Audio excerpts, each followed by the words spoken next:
Hi everybody. Hi Facebook. Hi Fortis, and everybody who's on the Facebook page.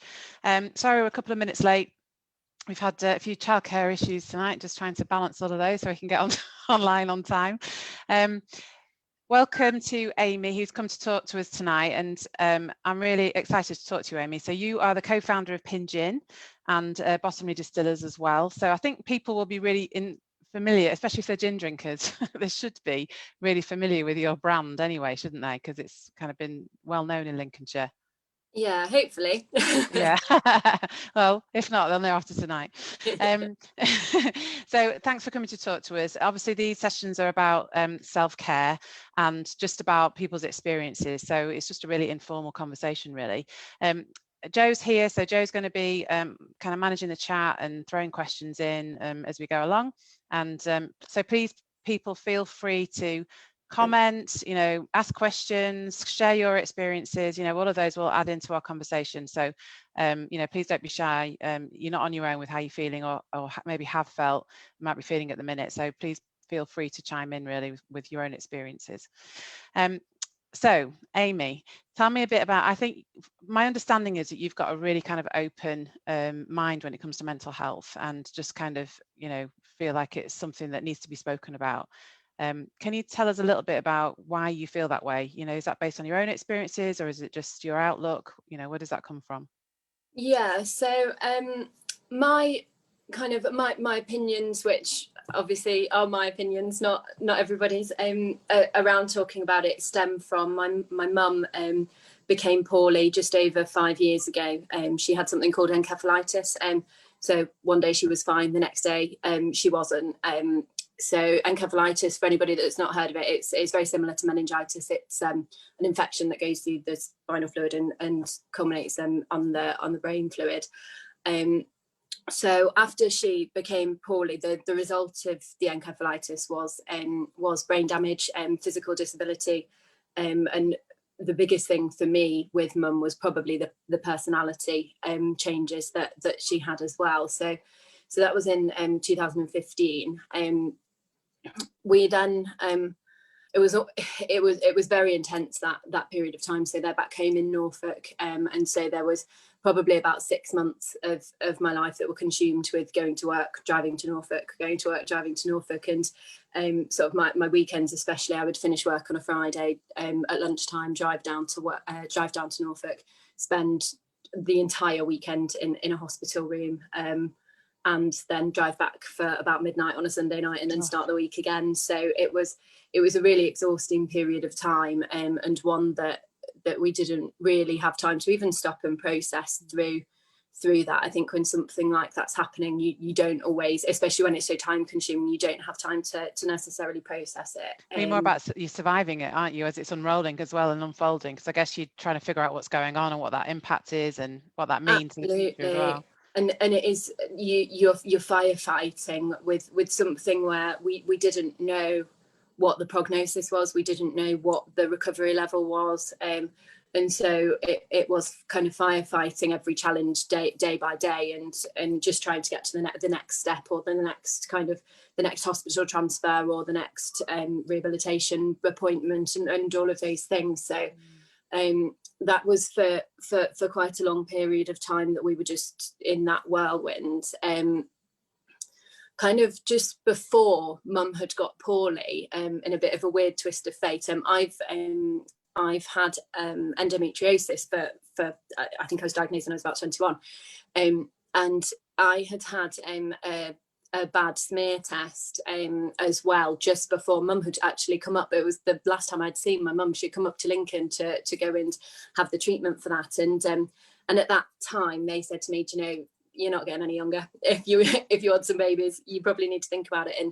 And at that point we kind of said, right, let's see what happens. And obviously with everything going on, hadn't really thought too much else about it, but had removed my coil for the treatment for the endo, and at the point where they had told me that, and kind of then in the February, so mum had become poorly, sort of in the 2015, in the February of 2016, no, April 2016, and we found out that we had fallen with Molly.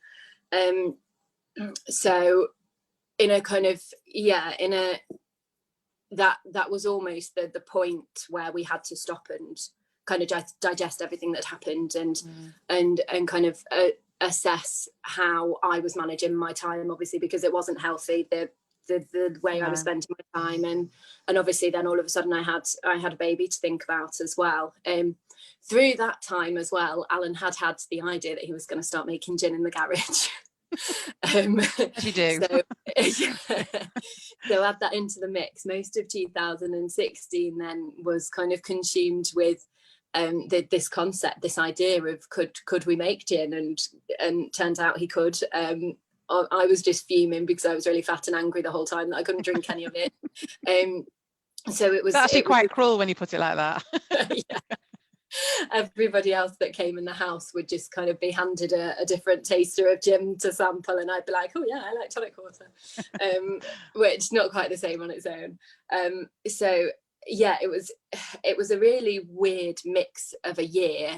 We then had Molly in the November 16, and launched the business in February 17. So when Molly was just a couple of months old. So I remember when she was just kind of like weeks, if not days old, and she'd go to sleep, and Alan would be like, can you just look at this licensing form for me? And I'm like, no. So it was a really intense time, kind of from all angles. And I think I probably got to about, I think she would have been about 3 or 4 months old, and I just got to a point where I was like, do you know what? I'm not all right. And so I remember the day that I called the doctors, and just them answering the phone and knowing what I was going to say to them. The lady was like, oh, can I help? And I just cried, and she was like, all right. I think she probably knew at that point what I was calling for. And you know, even though through the blubbers of that phone call, I got off of that phone call, and you know, I just felt like the biggest weight had been lifted. And I think just knowing that from my own experience, just saying out loud, I'm not all right. And I think it takes a lot to get to that point, doesn't it? To actually, because when you hear yourself say that out loud, it's almost like you can't take those words back. If it's going around in here, you can almost kid yourself that you can hide it, you can put your face on and put your best pants on, and that's fine. I don't know if anybody can see this that's just happened over my shoulder. Yes, it's not. Okay. So we might be having some very questionable parenting now, because this is just out of bed. Yeah, I think the most powerful part of any of that journey for me was just saying it out loud. So the process from there was I was then referred to some counselling, and a lot of that that's those sessions that I went through. They mainly focused on my biggest kind of the way that I was dealing with everything. It was almost like I was leading this double life. Like I should have been the happiest person in the world because I had this beautiful baby. We'd just launched this business that already just within a few months we kind of understood was going to be very successful, and yet I just felt nothing. Like we were smiling for cameras, we were smiling for press interviews, and yeah, I was in this position where I just felt nothing about it. I was so consumed with, I think, a lot of guilt. Mommy, that yes, not really. For me. There's a Care Bear here as well. Hello, Care Bear. So I think there was a lot of guilt about the fact that obviously now I was at home full joining now. Lovely smile as well. It's because, you know, she's going to get away with not going back to bed while I'm on here. You do need to go to bed in a second, sweetheart. Okay. When the call is done. When the call is done, oh right, okay. They're too clever. so there was a really big part of guilt that obviously with mum being back in Norfolk and me being at home with a little one. Yeah, Molly would just like to show you a globe. If that's all right. There we go. Lovely, Molly. And I was obviously not able to go back to Norfolk as much. I wasn't able to see mum as much. I wasn't able to be involved in all of those things as much as I had been before, because I had this little person and this business and a very different set of responsibilities here, and there was just so much guilt from those things. And I think one of the biggest things from those sessions that I took, and I still almost daily probably refer to it, is the lady who I was talking to at the time. She talked to me a lot about my circle of influence, and you're probably yeah, I love that model. It's a great model. And you know, she was like, so why I'd go in my weekly, and she'd ask me what happened this week, and I'd cry, and then and then she'd say, well, can you do anything about that? Can you do anything about the fact that this has happened to mum? And obviously your mum? My mum, Nana. Yeah, Nana.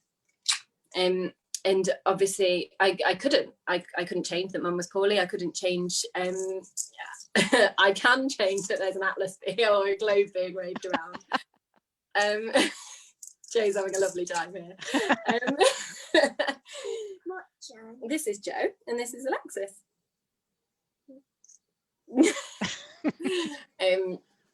So that was I think for me and for my mindset, that was one of the most powerful tools that I was given, and to this day, because we're just having a little chat, and that's why you should be in bed. And one of the, still to this day, there'll be days at work where something that we genuinely cannot influence is going on. So before Christmas, just as an example, delivery of glassware had been delayed, and we had all of these party kits ready to go out, and we didn't have any glass for them, and like people getting cross and stressed and all the rest of it. And I think sometimes when it comes to trivial things like that, it just goes straight over in a lot of instances. Now, don't get me wrong, I can still lose it when I need to, but can't we all? but kind of day to day things like that, it's just not worth my energy. And I think that frustrates other people, because they're like, are you not bothered that this is happening? And I'm like, well, I can't do anything about it. It's happened. It's not arriving. I can spend my day being cross about it, or I cannot. And that whole approach, Amy, that takes out that emotional reaction, doesn't it? Because you're actually being really rational about, you know, because actually getting angry and emotionally becoming distressed by that doesn't change the outcome, does it? And I think that's sometimes what we invest ourselves in, is we get very agitated and upset about something that ultimately at the end of the day is going to be what it is. There's nothing you can do about it.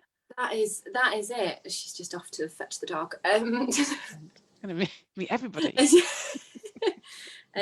So yeah, and you know, I think sometimes that can have a bit of an unhealthy result, because I think sometimes I can remove emotion from a lot of scenarios, probably more than what I should, and so although I definitely advocate that in some ways, I bet nobody's done this on their self-care sessions. It's a first, I have to say, but you know, we're going with it.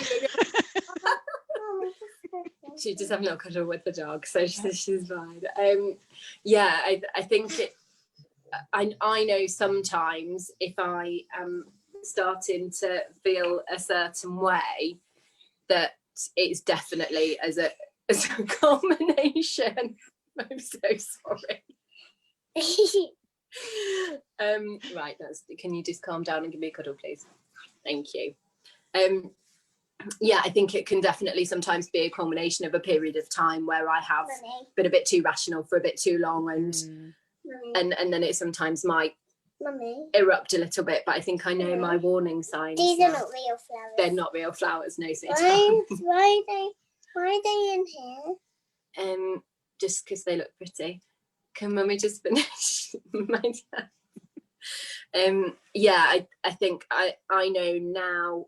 I know my warning signs and my triggers if I know that I'm not feeling great. No, And feel her. I know she's very soft. No, I mean on the back here. And she's Molly, it's really important that Mummy just finishes my call, okay?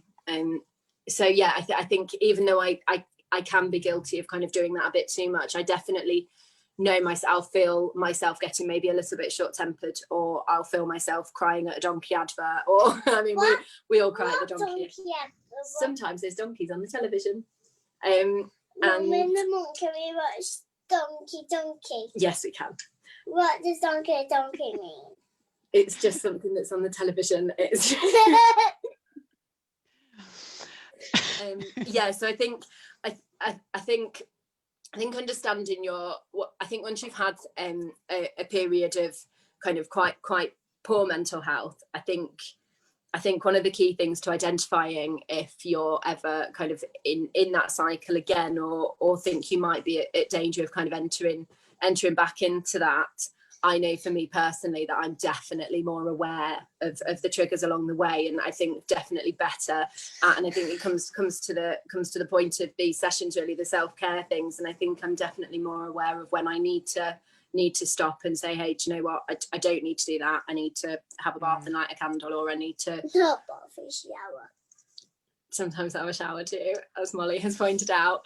And yeah, I think identifying those points is probably one of the most important things to kind of managing day to day. It certainly is for me. Mal, sweetheart, can you just pop back here? Thank you. I think that recognizing the signs is really important. It's knowing your own signs, isn't it? Because they're different for each of us, and recognizing how much you've actually got in the, you know, how many different layers of stress you've got going on, really, as well, and from different areas of life. I think that's really important. Yeah, absolutely. I think one of the biggest things that's probably been a continuation, or certainly a continual theme for me. Sweetheart, can you just stop singing for a moment, please? We can do a really big sing song after the call when we go back to bed. So I think one of the continuous things for me, and probably what's made the kind of the last 5 years really so difficult, is the split and all, like the whole double life thing. And that's had, it's almost, even when it's been in different kind of contexts, I've always felt like I've had this kind of double life. So there's obviously the very initial one where it was Mum being poorly, and then me having the life here with your mum. Yeah, when Nana was poorly. Nana's still poorly. Nana is still poorly, sweetheart. Yeah. She'll be better. She might be better soon. And then, Mom, can you tell her she got new rings? Can you tell them got new rings? I got some new earrings for Christmas. Very nice, they're very pretty earrings. And there's a lot of love for Molly. It always steals my thunder. It's like being upstaged. Mom, what can you say? What comments have we got, Joe? Amy saying, hi Amy. She said, did you find having a totally neutral person to talk to helped you to be honest with your feelings more than speaking to those that are close to you? Yeah, without a doubt. I think now I think I'm much better at speaking to people that are close to me, and I think there'll always be a time where there's things that you don't say to certain people, and that I think that's sometimes maybe because friends might have their own scenarios, and talking about some things might be insensitive, or there's just things that you're just probably not quite comfortable with talking to certain people. I mean, I'm very, very fortunate that I've got a lot of really good friends that do know pretty much everything that's going on and how I feel now, and especially through the last year, kind of a really nice group of people that even if we've not spoken every day, we'll kind of just message, like just a sanity check every now and then to say how you're doing. And again, very fortunate that I've got people like that are in kind of the mum category. I've got people that are in sort of friends I've made through business as well, and I think having those different pockets means that it's relatable. You can kind of you can complain about the same things and have a little bit of understanding.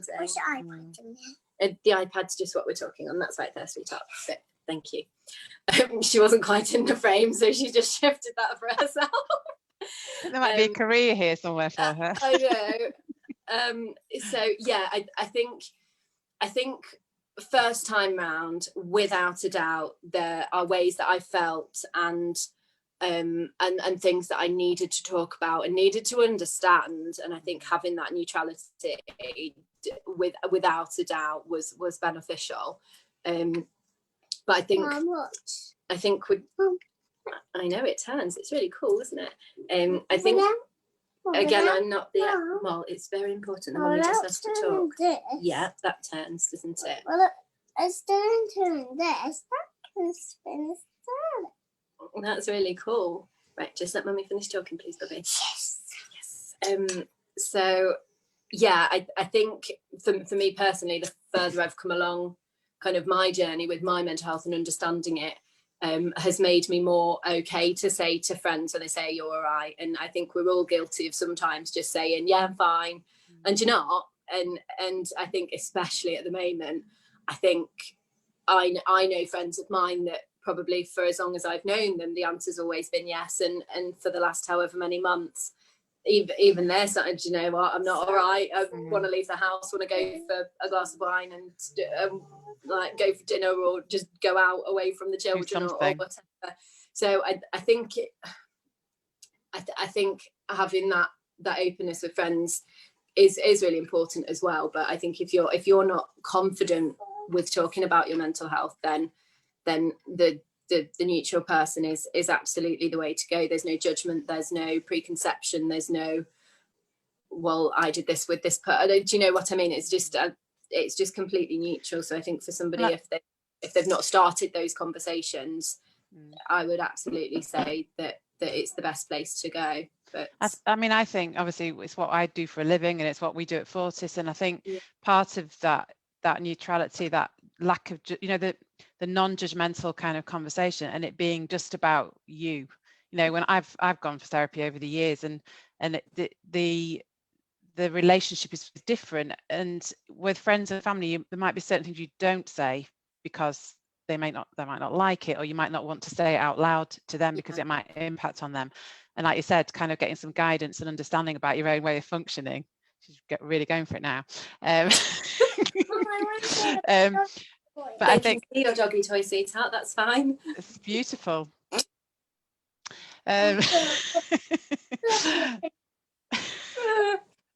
See, laughter's really good for self-care. We'll just go with that. We'll just let Molly, for the next however long we've got, we'll just let Molly drive this. Just perform, it's fine.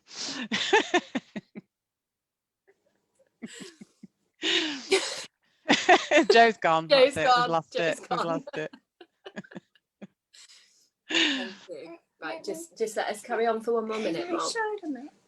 Yeah, Molly's just going to show you a loom band. Oh wow! Did you make that, Molly? No one Katie made it. Ah, brilliant! It's beautiful. There's lots of colours. It's got lots of colours on it. It's got lots of colours. Sorry, as you were saying, Alexa. No, I was just going to say that when, you know, that also the other thing I was thinking about when you were talking was that feeling of not feeling anything. Yeah. And that can be quite scary, can't it? Because you know you should be feeling something, but you're not. And that again is hard to admit to people, I think. So you know, having those friendships and family conversations is massively important. And I think you're right. Now people are starting to kind of, you know, every day throughout our whole lives, people say, oh, hi, how are you? And you say, oh yeah, I'm good, thanks, I'm fine, thanks. And all of us do it. But actually, you know, when you break it down and actually really ask somebody how they are, quite often there's a lot going on you don't know about. So we have a habit of just covering it up. And I do think you're right, that's starting to kind of slide away a little bit, and people are being a bit more honest, aren't they? A bit more authentic about how they're doing. Yeah, I think the focuses and the attention that the kind of mental health sector's had over the last few years has shifted anyway, which obviously you'll be far more of an expert than me on that. But I think that there has been a kind of paradigm shift with it, but the last year feels like it has just really shoved it into the forefront, because I think there's people that probably never even thought that they had poor mental health, or never thought that they had any issues or whatever, and then all of a sudden we're Look, where's the sticker? I think it's just down there, sweetheart. You'll just have to find it. And all of a sudden our entire world changes, and actually people that thought they were just all right and they're not. And I think that the amount of people that now are more aware of their mental health because they've not been able to leave the house and do whatever they do to maybe manage it day to day. Completely, yeah. The stress busting things and the exercise and, you know, just time with other people, isn't it? Out the house, all of that's gone. Mummy, I found my Elsa gloves too. You find your Elsa gloves, babe, and I'll see you in a minute. Can I show them this? Yeah, once you found your Elsa gloves, please.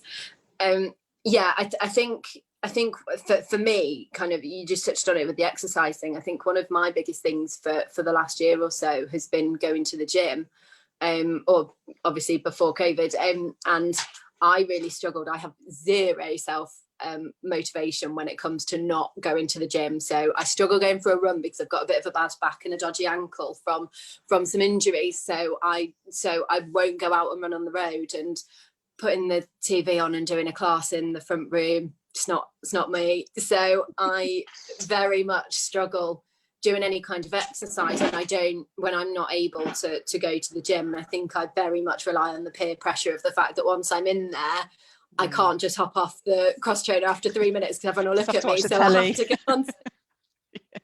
Once I'm there, I have to carry on. And you know, it's the age-old thing. You never regret doing exercise, do you? No. So No, you always feel better. Yeah, Molly's just showing you her phrase, and look at that. That's beautiful. Brilliant. And this for it. And that's the chain for it. So And magazine tat, as we like to call it. Favorite toys. Yeah, always. And it can what? It can thread through. That's really cool, isn't it? You can wear it. There we go. I got Elsa gloves too. Oh, fantastic. Yeah, so one of the like, not having the ability to do that was one of the biggest things for me, because as much as I've said, yes, I know my triggers, I know all of these things, I've not been able to go and do one of the key things that every week on 2 or 3 nights a week I know that I can go and spend an hour in the gym. Show you what I did. Yeah, you can show us all that. That's fine. You pop it through. So then obviously when the gym's opened again in the summer. Cool. Wow, beautiful. Woo! It fell off. So yeah, obviously going back again in the summer, and kind of I was like, yeah, I've got it back, and was feeling really good. And then when they closed again, I you know, it was one of the things that I really felt the hit from, and I think I'm feeling it in January as well. There's obviously just yeah, there's the picture. You've got to hold it to that bit. So there we go. Oh, there you go. I can see it. Yeah, no, I know, obviously, as kind of you've talked about with Amy and the whole self-care thing, everybody's things are different, aren't they? But I think definitely for me, that exercise thing is one of my key things. So I think I've definitely struggled the most in January with that. I think as well, kind of just going back a bit to the whole double life thing that I've talked about a bit from the beginning, it's not really very well publicised, and not for any reason, but Alan and I, as much as we still run the business together, we actually separated in October 2019, so just over a year ago. Oh, the magazine's out. Going for it now. And you know, when we get it, we have to go like this. We do, well done. And now you've got the magazine. I tell you what, do you want to do your stickers? Yeah. That's a good idea. It's an amazing idea. Stickers at 8 o'clock on a school night. Christoph and Sven. Mom, do you know that? That's the man who gets on some singers, and he throws Christoph out. Yeah, well, cool. Right, you do the stickers and see how quiet you can be, because Wilson's asleep. Look. They're amazing. You need to put them on your magazine. Yes, it's true. See if you can do all of them by the time that we've all finished talking. Then right at the very end, you can show everyone. Does that sound good? So, Mom, that's what kind of dress that I need. You need that dress. Okay, super. Right, now just let Mummy finish, please. Yeah, so even even kind of going through the last year, where I'm sure some of the people watching will have seen kind of the press releases and things recently where we've sold the business and we're now kind of entering this massive growth period as part of this merger with an American company. I'm still sat there with my ex-partner doing it. And obviously, as much as we'll always have Molly together, and so we'll always be in each other's lives. So we have to find that bit. Yeah. Can you be super quiet and find them for Mummy? Thanks, babe. You're really cool. We've again kind of to the papers and to the press and to the kind of social audience, we're standing there side by side smiling, and the reality behind that sometimes is really bloody different. And I think kind of the Mom, having Mummy, he's so crazy. He's so crazy. having again like that whole double life concept is, even though it's different, it's a different double life now to what it was kind of back then.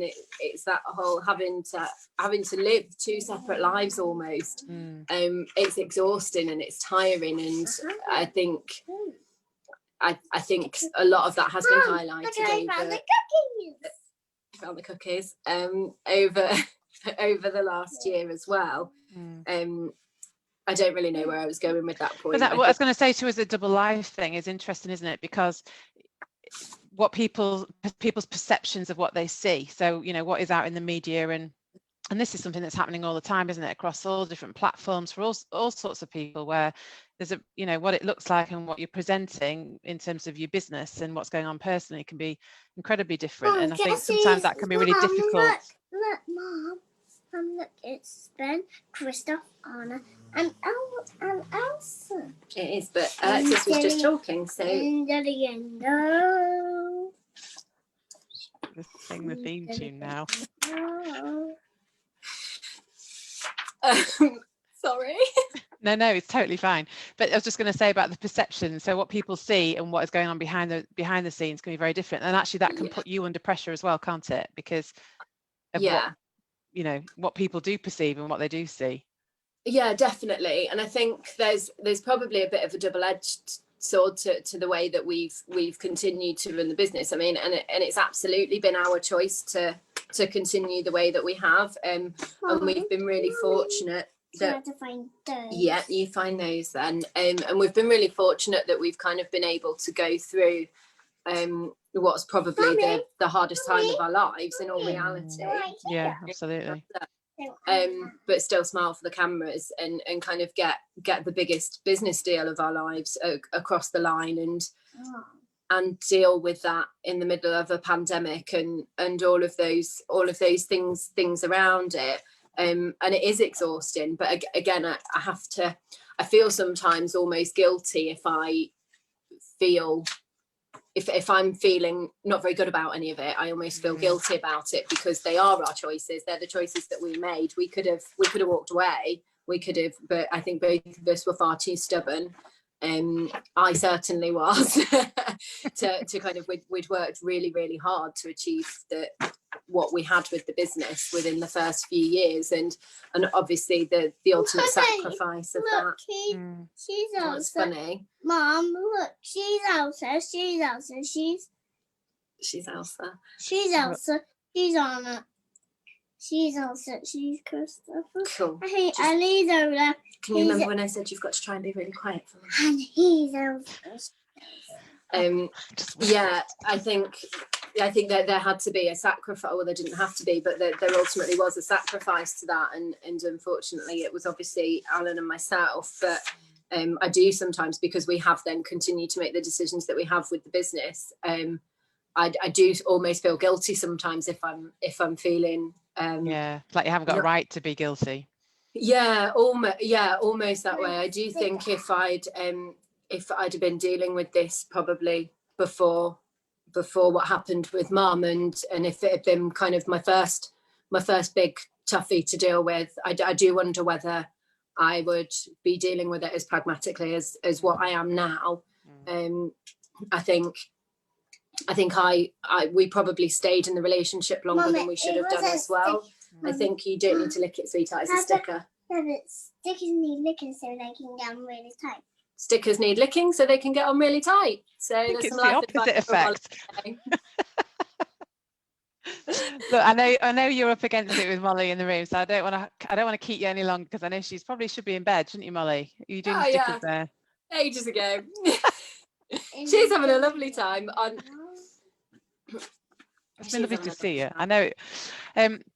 Joe, is there anything you wanted to say from the chat, or any comments or anything that you wanted to throw in? There's loads of comments, Ames. Just He's happy, we're happy. I've got a wine. That's good. It's all good. Just lots of people saying it's really relatable, what you're saying, and that they totally understand where you're coming from. Yeah, there's loads of them, so I'll let you read them. But yeah, just everyone being really supportive, really, and totally appreciating where you're coming from, especially in a minute. Especially right now. Right now, mummy. I'm going to add some of these on. I think, you know, the last year. Mom, I'm going to add some of these on here. Yeah, you put them all on, and then you can show everybody at the end. That's really cool, isn't it? I think, you know, if it was a year ago and there was some kind of virtual event and there were children there, or there was interruptions, I think that, especially when this is essentially a work capacity, isn't it? Yeah. I think those interruptions were almost, they were frowned upon. They would be kind of, oh my goodness, how unprofessional. And you know, the level of understanding that every single household now has, that it happens. Kids are going to get in the background, they're going to ask for a snack, they're clearly going to come and steal your limelight, because that's what she does. I'm adding lots of bits. You are adding lots of bits. I remember there was a time in the first lockdown when we had switched sanitizer production. We were obviously had quite a bit of press coverage for it, and I was on the phone to Melvin, I think, on BBC Radio Lincolnshire, and she was just there. She was having a lovely time. And if it had been a radio interview before that, firstly, I would have just been mortified.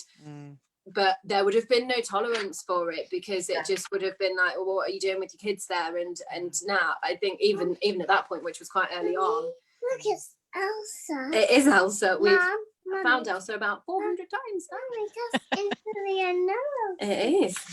Yeah, I think it's. I think into the unknown. I think it's nice that tolerance has changed. I think before, I really struggled before COVID, and before that kind of that mindset has shifted. I really struggled with the fact that pretty much every house has children, or they've had children, or they have grandchildren, and yet the tolerance for children very low. was so low. And I think because we were running our own business with a really small child, there were lots of instances where she was there, and sometimes we managed to laugh it off, and sometimes it was accepted, but a lot of times it wasn't. And just that, I think I did used to think about it quite a lot, that every household either has been a child, is a child, has a child, or has visiting children. There's children from some angle in every single person's life, and also everybody, a majority of people, have to go to work and have to manage that childcare and have to do that. And yet there was just no tolerance for it. Nobody spoke about it. It was just it was just this thing. Well, it's just classed as being unprofessional, wasn't it? That was the thing. Yeah. And I think one of the things that I think really positive that's come out is we're all far more aware of each other. Sanitizer one. If you're eating a snack, you must put sanitizer on. Another little nugget from Molly this evening. She's all over it. She's all over this social distancing. Topical as well. Yeah. People are loving Molly's tips. Loving them. Maybe Molly could join you next week, Alexis. I don't know who you've got booked. I think she could be an advisor to Boris. I think he needs her. I think he does. I think if you lick your stickers. Yes, all sorts of advice. Yeah. Look, I'm going to let you go because I know she needs to go to bed. But we just need to see stickers before you go. If that's okay. If you managed to do any, Molly. Alexis would like you to show everybody what stickers you've done. Did you do the hot chocolate one? I gotta do her. Okay. She's just got to do a good one for you. Right, okay, that's fine. Princess Anna. It's a Princess Anna. So. Oh. In your own time, mate. It's fine. Yeah, no, it's fine. Well, while we're waiting, I'll just let everybody know about next week. Almost like we're expected to just be on Molly time now, isn't it? Just so everybody knows who's watching, we've got another self-care session next week at 7:30 on Thursday, and it's with a couple called Rob and Sarita. So there'll be a conversation, as I said, at 7:30. It's a really, really amazing story. So if you want to check them out as well, they've done a TED talk. So just Google Rob and Sarita a TED talk and it comes, or TEDx talk, and it comes up. There you go. That's amazing. Well done. Be fully prepared to cry when you listen to Rob and Sarita as well. Just, take your mascara off before they come on, and you'll fall in love. And then you'll go and buy beautiful candles as a result. That's my life experience. Got a house full of them. And the other thing, just as well, that in the Westerly Club next week at 6:30. That's right, isn't it, Joe? I'm getting my times all mixed up. It is 6:30. We've got Stuart Holliday in there, who was a sports psychologist for Team GB and now has his own consultancy, and has also had his own mental health journey and journey of discovery, really. So he's coming to talk to us in the Westerly Club. So any guys over the age of 16 are welcome to come into there. And for everyone, 7:30 on here next week as well, as I said, with Rob and Sarita. Amy, thanks ever so much for coming on. I'm so sorry. Do not have to apologise. Well done for juggling. I cannot wait for the messages from Joe afterwards. Just down that wine. I think we've definitely peaked on reality, haven't we? It's been great to talk to you. Thanks ever so much for coming to speak to us. And thanks everyone on Facebook. Thanks for all your comments and everything. And we'll see you all next week. Take care. Thanks, guys. Bye. Bye.